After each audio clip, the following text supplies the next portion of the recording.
বাবার উপরে রাগটা সুস্মিতার আগাগোড়া। ওদের 3 তলা বাড়ি, বাবা সরকারি চাকুরি, সুস্মিতা ওর বাবা মায়ের একমাত্র সন্তান। তারপরেও বাবার সাধারণ জীবনযাত্রার কারণে স্কুল কলেজে কখনো সেভাবে সুস্মিতা গর্ব করতে পারেনি। ওর বাবার মুখে একটাই কথা, নিজে ইনকাম করো, তারপর বুঝবে রোজগার করতে কত কষ্ট হয়, কত মানুষ খেতে পাচ্ছে না এই পৃথিবীতে, অর্থের মূল্য বুঝতে হবে সুমি। আর মা তো চিররুগ্ন মহিলা, স্বামীর বলা কথা তার কাছে বেদ বাক্য। সুস্মিতা যখন ক্লাস 9-এ পড়ে তখন থেকেই ও জানতো বিনতা বেশি দিন বাঁচবেন না।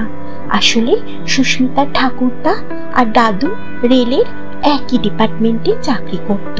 সুস্মিতার ঠাকুরদার হঠাৎই স্ট্রোক হয়, তিনি মারা যান। তখন তার বছর 3 চাকরি বাকি ছিল। অপুর মহলে ছোটাছুটি করে শ্রী সুমঙ্গল রায়কে তার বাবার চাকরিটা পাইয়ে দিতে সাহায্য করেন। সদ্য সায়েন্স গ্র্যাজুয়েট ছেলে সুমঙ্গল যেন হাতে চাঁদ পায়। আচমকা বাবা মারা যাওয়ায় মা আর বোনকে নিয়ে পথে বসতে হবে ভেবেছিল। সেখানে বাবার বন্ধুর সহযোগিতায় রেলের চাকরি আর মায়ের পেনশন দুটোই চালু হয়েছিল মাত্র 1 বছরের মাথায়। সত্যি বলতে কি, চাকরির ওই বাজারে অমন একটা কেন্দ্রীয় সরকারের শাসালো চাকরি বিনা পরিশ্রমে পেয়ে যাওয়ায় সুমঙ্গল বন্ধুবিহীন হয়ে যায়। সকলেরই হিংসার চোখ এসে লাগতো তার উপর। বোনের বিয়ে দেওয়ার সময় সাহায্য করেছিল সুস্মিতার দাদু। তারপরে দাদু গুরু দক্ষিণা চাওয়ার মতোই নিজের হার্টের রোগী মেজ মেয়ে বিনতার বিয়ে দিতে চান সুমঙ্গলের সঙ্গে। সুমঙ্গলের পরিবার তখন কৃতজ্ঞতার ভারে নুব্জ, তাই বিনতার সঙ্গে সুমঙ্গলের বিয়ে হয়ে যায়। বছরের মধ্যে 4 মাস সুস্থ থাকলে 8 মাস অসুস্থ থাকা বিনতা স্বামী আর শাশুড়ির কাছে চিরকৃতজ্ঞ হয়ে থেকে গিয়েছিলেন। সুস্মিতার উচ্চ মাধ্যমিক পরীক্ষা চলাকালীন ওর মা মারা গেল। এটা ওর কাছে আকস্মিক কিছু ছিল না। ক্লাস 9 থেকেই মায়ের শরীর এতটাই খারাপ হতে শুরু করেছিল যে মনে হতো আজ রাতটাও বুঝি কাটবে না। তাই বাড়িটাকে সবসময় মনে হতো নার্সিং হোম। স্কুলে বেরোনোর সময় মা ঘর থেকে বলতো দুর্গা দুর্গা, এছাড়া আর কিছুই করার ক্ষমতা ছিল না মায়ের। বাবা প্রায় বলতেন, তোর মা যখন সুস্থ হয়ে যাবে তখন আমরা বেড়াতে যাব। সুস্মিতার মাধ্যমিকের পরে সব বন্ধুরা পুরী, দার্জিলিং, সিমলা ঘুরতে গেলেও মায়ের অসুস্থতার কারণে সুস্মিতা শুধু পিসির বাড়ি টাটানগর গিয়েছিল 1 সপ্তাহের জন্য। অসুস্থ মায়ের হাঁপানির আওয়াজ শুনতে শুনতে এই বাড়িটার প্রতি একটা বিতৃষ্ণা জন্মে গিয়েছিল সুস্মিতার।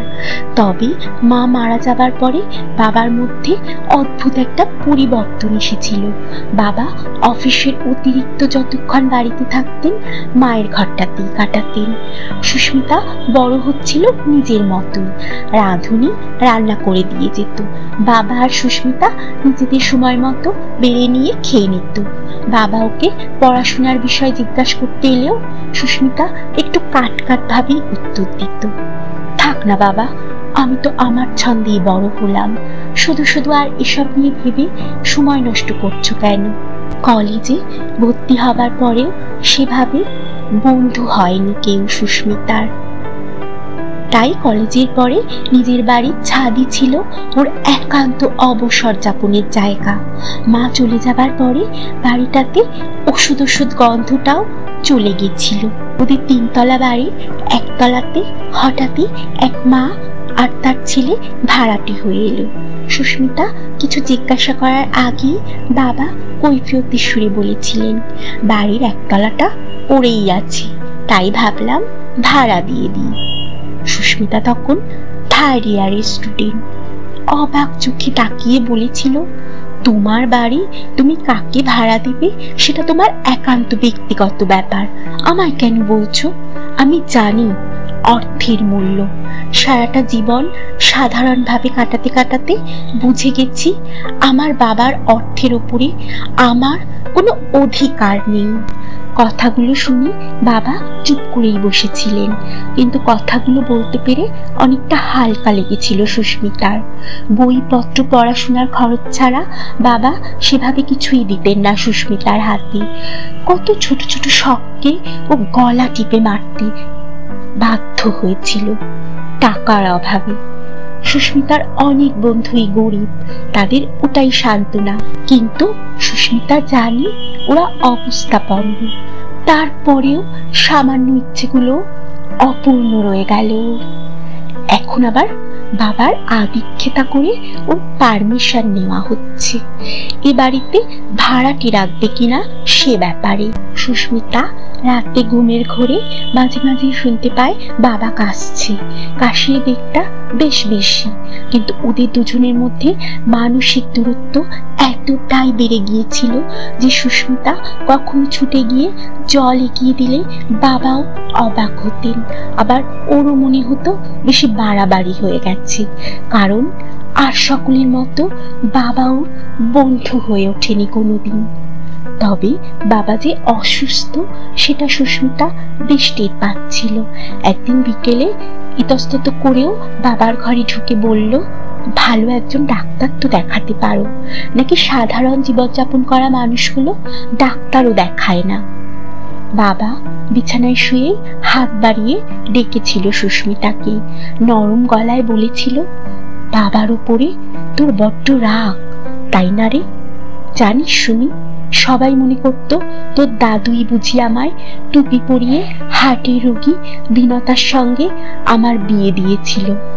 শুধু আমার মা আর আমি জানতাম বিনতা একা রোগী নয়, রোগী আমিও। জন্ম থেকেই আমার ফুসফুসে সমস্যা। বিনতা জেনেছিল বিয়ের অনেক পরে। ধোঁয়া আর ধুলো সবেতেই কষ্ট পাই আমি। মাস 5 ধরে ইনফেকশনও হয়েছে। জানি আমি বাঁচবো না। বিনতা হয়তো ডাকছে আমায় ওপরে। তোর কাছে একটা অনুরোধ করব, অতনু আর ওর মা রাজশ্রীকে এ বাড়িতে একটু ঠাঁই দিস, তাড়িয়ে দিস না। সুস্মিতা ঠিক কি বলবে বুঝতে না পেরে পিসিমণিকে ফোন করে বলেছিল, বাবার তো ট্রিটমেন্ট দরকার, তুমি কি কিছু করতে পারবে?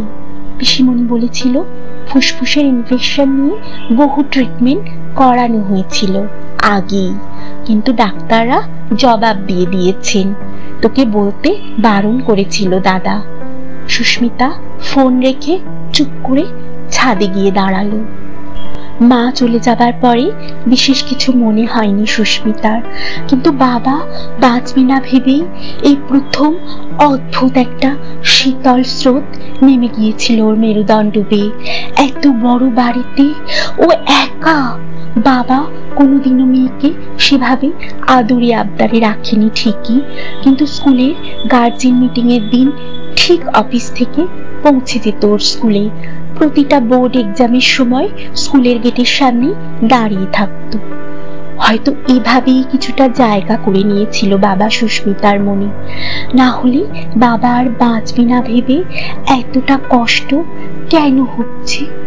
মাত্র 1 মাসের মধ্যেই সমস্ত ছোটাছুটি ট্রিটমেন্টকে ব্যর্থ করে বাবা চলে গিয়েছিলেন। বাবার শ্রাদ্ধ শান্তির পর বাবারই এক কলিগ বললেন, সুমঙ্গলদার চাকরিটা তো এখনো বছর 5 ছিল, তাই তার একমাত্র সন্তান হিসেবে চাকরিটা তুমিই পাবে। অফিসে এসে দেখা করো, সব ডকুমেন্ট নিয়ে এসো। বুকটা ভারী হয়ে গিয়েছিল সুস্মিতার। বাবার সঙ্গে যতবারই তর্কাতর্কি হতো ততবারই সুস্মিতা ঠাকুরদার চাকরিটা বাবা নিয়েছিল এই খোটাটাই বাবাকে দিত, আর বাবা থেমে যেতেন। ডকুমেন্ট নিয়ে অফিস যাবার আগেই দেখলো এক উকিল নিয়ে নিচেতলার ভাড়াটে এসে হাজির। পিসিমণি পিসেমশাই তখনও বাড়িতেই ছিল। সুস্মিতাকে একটু গুছিয়ে দেবে বলে ওরা থেকে গিয়েছেন। নিচের তলার ভাড়াটে অতনু ও তার উকিল এসে পরিষ্কার বলল, এ বাড়ির ভাগ থেকে ওই সুমঙ্গল রায়ের সরকারি চাকরির ভাগিদার তাকে পুত্র সন্তান হিসেবে প্রথমে পাবে অতনু। এমনকি প্রভিডেন্ট ফান্ডের যে টাকা তারও অর্ধেক অতনু। ঘরের মধ্যে বাজ পড়লেও বোধ হয় ওরা এতটা অবাক হতো না। সুস্মিতা কিছু বলার আগেই পিসিমণি চমকে উঠে বলল, দাদার ছেলে মানে? আমার দাদার একটাই সন্তান, সুস্মিতা রায়। ওরা আমাদের বাড়ির ভাড়াটে মাত্র। উকিল মশাই পিসিমণির হাতে অতনুর বার্থ সার্টিফিকেটটা ধরিয়ে দিয়ে বলল, এই যে বাবার নামটা দেখুন, পরিষ্কার লেখা আছে সুমঙ্গল রায়, মা রাজশ্রী রায়। ধপ করে বসে পড়ল পিসিমণি। অফিসে পৌঁছেও সুস্মিতা দেখল অতনু অলরেডি সব ডকুমেন্ট জমা দিয়ে চাকরির দাবি জানিয়েছে। সুস্মিতা বাড়ি ফিরে বেশ কিছুক্ষণ চুপ করে নিজের ঘরে বসেছিল। তারপর পিসিমণিকে গিয়ে বলল, তার মানে সুমঙ্গল রায় একজন দুশ্চরিত্র লোক ছিলেন। তোমার দেবতার মতো দাদা আসলে বিনতা রায়কেও ঠকিয়েছে, আমার দাদুকেও ঠকিয়েছে। বিশ্বাস করো পিসিমণি, আমার বাবা কুট্টি ছিল, এটা মেনে নিয়েছিলাম, কিন্তু মা বেঁচে থাকতে আর একটা সংসার করেছে, এটা কিছুতেই মানতে পারছি না। লোকটা এতটা নিচে নেমে গিয়েছিল, অথচ জনসমক্ষে ভাবমূর্তিটা রেখেছিল জলের মতো স্বচ্ছ, বিশাল পরোপকারী মানুষ। হ্যাঁ, অতনু তোর থেকে মাত্র মাস 5 ছোট। তার মানে তুই জন্মের আগেই এই মহিলার সঙ্গে সম্পর্ক ছিল দাদার। জানিস সুমি, এটা আমিও মেনে নিতে পারছি না। তোর পিসেমশাই কেস করবে বলছে এটা ফ্রড। সুস্মিতা বলল, পিসিমণি, বাবা কিন্তু মারা যাওয়ার কয়েকদিন আগেই বলেছিল অতনু আর ওর মাকে বাড়ি ছাড়া করিস না। তার মানে এটা পরিষ্কার যে ওরা শুধু ভাড়াটি নয়, বাবা নিজে জানতো আর বাঁচবে না, তাই কি এদের আচমকা বাড়িতে এনে রেখেছিল? পিসিমণি, কেস করতে গিয়ে আবার কিছু করতে কেউটে বেরিয়ে পড়বে না তো? শেষে দেখা যাবে সম্মান নিয়ে আর বাঁচতেই পারছি না। পুত্র সন্তান ছিল বলেই হয়তো সুস্মিতার প্রতি এতটা অনাগ্রহ ছিল ভদ্রলোকের। চিররুগ্ন মা জেনে গেল তার স্বামী দেবতুল্য মানুষ, আসলে আড়ালে যে এত বড় খেলোয়াড় সেটা জানতেই পারল না। ওদের কথার মাঝে রাজশ্রী এসে দাঁড়িয়েছে দরজায়। ওরা দুজন খেয়ালই করেনি। একটা ম্যারেজ সার্টিফিকেট সুস্মিতার হাতে দিয়ে বলল, এই যে সুমঙ্গলদা, আমার হাজবেন্ড নয় তার প্রমাণ। অতনু হলো জাত বেঈমান, আসলে বেঈমান বাড়ির রক্ত বইছে কিনা ওর শরীরে, তাই সুমঙ্গলদার নামে এমন কলঙ্ক লাগাতে পারলো। আমার স্বামী আর সুমঙ্গলদা ছিল স্কুলের বন্ধু। আমি যখন 8 মাসের গর্ভবতী তখন আমার স্বামী গৌতমের গাড়ি অ্যাক্সিডেন্ট হয়, সে মারা যায়। শ্বশুরবাড়ি থেকে আমায় তাড়িয়ে দিয়েছিল অপয়া বলে। তখন সবাই মুখ ফিরিয়ে নিয়েছিল, একমাত্র পাশে এসে দাঁড়িয়েছিল সুমঙ্গলদা। আমার শারীরিক অবস্থা তখন খুব খারাপ, গ্রামের হসপিটালে বন্ডে সাইন করতে হয়েছিল সুমঙ্গলদাকে স্বামী হিসেবে, তাই বার্থ সার্টিফিকেটে অতনুর বাবার নাম সুমঙ্গল রায়। অতনু আর আমার যাবতীয় দায়িত্ব নিয়েছিল সুমঙ্গলদা। অতনুকে পড়াশোনা করানো, আমাদের বাড়ি ভাড়া করে রাখা, সব। বিনতা বৌদিও চিনতো আমাদের, নিয়ে গিয়েছিল সুমঙ্গলদা, কিন্তু সমাজের চোখে সবাই খারাপ ভাববে বলে বিষয়টা চাপা দিয়ে রেখেছিলাম আমরা সবাই। আবার বলেছিল, রাজশ্রী, সুস্মিতা আমার মেয়ে, ও সবটা জানলে তোমাদের আশ্রয় দেবে, চিন্তা নেই। কিন্তু আমার ধারণার বাইরে ছিল অতনু আমার নিজের ছেলে এরকমটা করবে। তুমি চিন্তা করো না সুমি, আমি দাঁড়াবো তোমার পাশে। অতনু গৌতম রায়ের সন্তান, আমি সাক্ষী দেব তার মা হিসেবে। সুস্মিতার চোখে তখন জল। বাবা ওকে এতটা বিশ্বাস করত। অতনু বুঝেছিল এই কেস সে জিতবে না, তাই চুপচাপ পালালো। মায়ের উপরে তার প্রচন্ড রাগ, তাই মাকে ফেলেই পালিয়ে গেল। সুস্মিতা অফিস থেকে এলে রাজশ্রী পিসিমণি তাকে খাবার বেড়ে দেন। অফিসে বেরোনোর সময় দুর্গা দুর্গা বলে ঠাকুরকে প্রণামও করেন।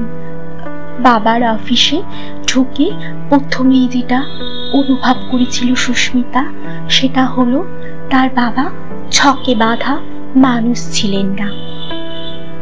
একদিন সিকিউরিটি এগিয়ে এসে বলল, সুমঙ্গল স্যার আমার মেয়ের বিয়েতে কম সাহায্য করেছিলেন? ভগবানের মতো মানুষ ছিলেন তিনি। ইচ্ছা পূরণ না হবার জন্য যে তীব্র আক্ষেপটা ছিল সুস্মিতা, সেটা গত 5 মাসে কমে গিয়ে সুমঙ্গল রায় মেয়ে হিসেবে বেশ গর্ববোধ করে ও এখন মনে মনে।